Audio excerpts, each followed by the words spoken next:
Security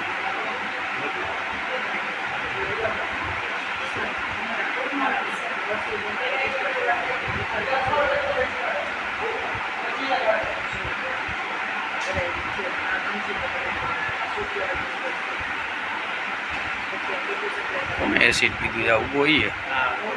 બોલે હાલો હા હા હા જયસ કે હમણાં મોકલાવી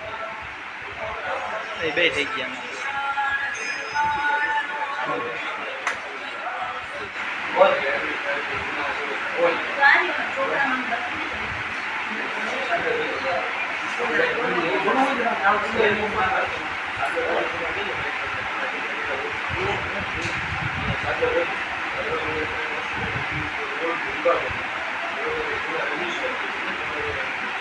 કોલેજનો કાર્યભાર સંભાળું છું, પણ ગઈકાલે રાત્રે 1 ને 11 વાગે ડિઝાસ્ટર મેનેજમેન્ટમાંથી એમના ચેરમેન શ્રી ભાર્ગવભાઈ ઠાકરનો મેસેજ મળતા તપાસ કરતાં જણાયું કે જે રિક્ષા છે પેશન્ટ્સને આવીને અંદર લઈને આવતી હતી એ રિક્ષા ચાલક કદાચ પીધેલી હાલતમાં હતા અને એ સમયે સિક્યુરિટી ગાર્ડે એમને રોકવાનો પણ પ્રયત્ન કર્યો અને થોડી હાથાપાઈ પણ થઈ હતી અને તેમ છતાં સિક્યુરિટી ગાર્ડને દર્દીના હિતમાં અને દર્દીના સગાઓના હિતમાં જે તે સમયે નિર્ણય લેવો પડેલો અને એ સમયે પોલીસ ડિપાર્ટમેન્ટને એ જાણ કરી શકેલ નહોતા. હાલમાં સિક્યુરિટી સુપરવાઇઝર્સને બતાવી અને બોલાવી અને તમામ હકીકત જાણવા મળ્યું કે એમના તરફથી પોલીસ ફરિયાદ થવાની બાકી હતી,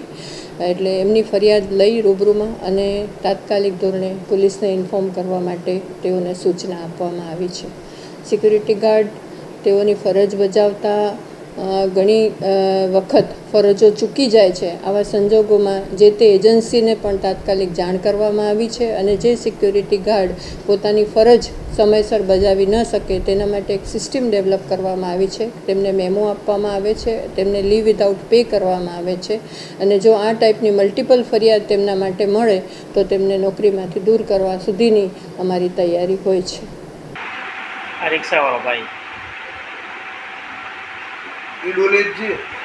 આ ડોલેજી રિક્ષાવાળો ભાઈ હા જો આ એ પેશન્ટ પોતે આ રિક્ષાવાળો